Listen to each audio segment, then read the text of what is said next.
Hello students, welcome back to Gyanbindu. সামনেই তোমাদের মাধ্যমিক পরীক্ষা, আর আজকের ভিডিওতে আমি তোমাদের একদমই টাইম ওয়েস্ট করবো না, কারণ তোমাদের হাতে একদমই সময় নেই। আজকের ভিডিওতে আমি তোমাদের ইতিহাসে সাজেশন দেবো।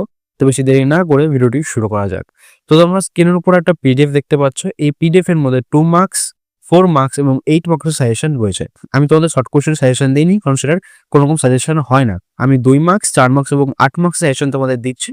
আর 100% গ্যারান্টি দিচ্ছি মাধ্যমিক পরীক্ষায় এই পিডিএফ থেকে কোশ্চেন তোমরা কমন পাবে। এই পিডিএফ এর মধ্যে যে কটা কোশ্চেন রয়েছে সে কটা কোশ্চেন যদি ভালো করে রেডি করে যেতে পারো, তাহলে এর বাইরে কোনো প্রশ্ন তোমাদের মাধ্যমিক পরীক্ষায় আসবে না। আর এই পিডিএফটা তোমরা একদমই ফ্রিতে পাবে। কি করে পাবে সেটা ভিডিওতে পরে বলছি। আর শুধু ইতিহাসই নয়, ইতিহাস ছাড়া তোমাদের মাধ্যমিক পরীক্ষায় বাকি সাবজেক্টগুলোর সাজেশন এই চ্যানেল রেগুলারলি আপলোড হচ্ছে। তাই তোমরা যারা চ্যানেলটিকে এখনো সাবস্ক্রাইব করোনি, চ্যানেলটি সাবস্ক্রাইব করে রেখে দাও, কারণ যাতে তোমাদের এরকম ভিডিও মিস না হয়। আর আমি যে সাজেশন দেবো সেটা মাধ্যমিক পরীক্ষা 100% অ্যাকুরেটলি কমন আসবে। তো এবার বলি তোমরা পিডিএফটা কি করে পাবে। ডিসক্রিপশনে তোমরা একটা হোয়াটসঅ্যাপ চ্যানেলের লিঙ্ক দেখতে পাচ্ছ, সেখানে জয়েন হয়ে যাও। আমি অলরেডি সেখানে পিডিএফ ফাইলটি আপলোড করে রেখে দিয়েছি, সেখান থেকে তোমরা ডাউনলোড করে নিতে পারবে একদম ফ্রিতে। তো আজকের জন্য এইটুকুই, দেখা হচ্ছে নেক্সট ভিডিওতে। রাধে রাধে।